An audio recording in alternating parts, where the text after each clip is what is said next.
झूठी हूँ मैं। नीना की शादी 23 साल की उम्र में हो गई थी, जब बाकी लड़कियाँ अपने कैरियर पर ध्यान दे रही होती हैं।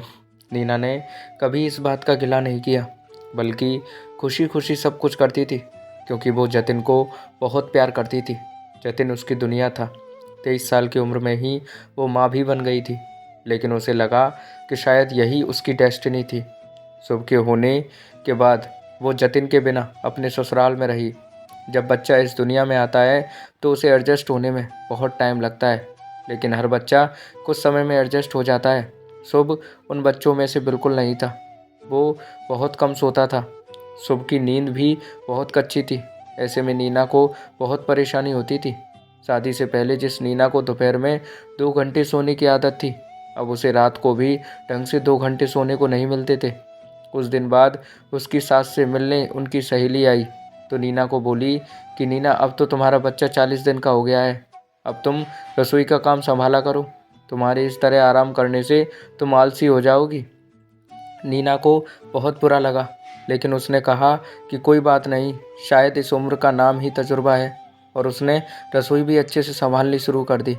कुछ दिन बाद जतिन नीना को दिल्ली ले आया, और अब नीना जतिन के लिए, शुभ के लिए और अपनी एक ननद के लिए भी काम करती थी।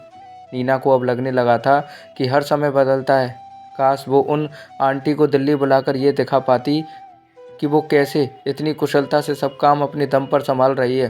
कोई उसकी मदद के लिए नहीं है वहाँ, फिर भी हर काम कितने अच्छे से कर रही है वो, पर उसे किसी को जताने की ज़रूरत नहीं थी। कुछ साल बाद जब उसका दूसरा बच्चा हुआ तो वो नौकरी करती थी। उसको वहीं रहकर डिलीवरी करवानी पड़ी। नौकरी, बड़ा बच्चा जतिन, छोटा बच्चा, घर, सब कुछ इतनी कुशलता के साथ संभाला उसने कि सब देखते रह गए। आज जब छोटा बच्चा 2 साल का हो गया है तो उसकी एक कॉलेज की सहेली आई और बोली, बहुत दिक्कत हुई होगी ना तुम्हें इस बच्चे की बार, क्योंकि पिछली बार तो तुम ससुराल में थी। नीना ने जवाब दिया कि अगर मैं ऐसा कहूँगी तो ये शायद झूठ होगा, क्योंकि इस बच्चे की बार मुझे किसी ने ये नहीं कहा कि तुम अब अपना घर संभाल लो या रसोई संभाल लो। नीना की सहेली को समझ नहीं आया तो नीना ने बताया कि कई बार हम समाज के दबाव में आकर कुछ बातों से दब जाते हैं और बाद में वही बातों में हमें उलझाया जाता है।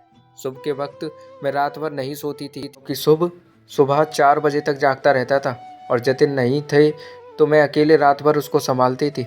लोगों को लगता था कि मैं रात को भी आराम करती हूँ, दिन में भी आराम कर लेती हूँ, तो काम क्यों नहीं करती।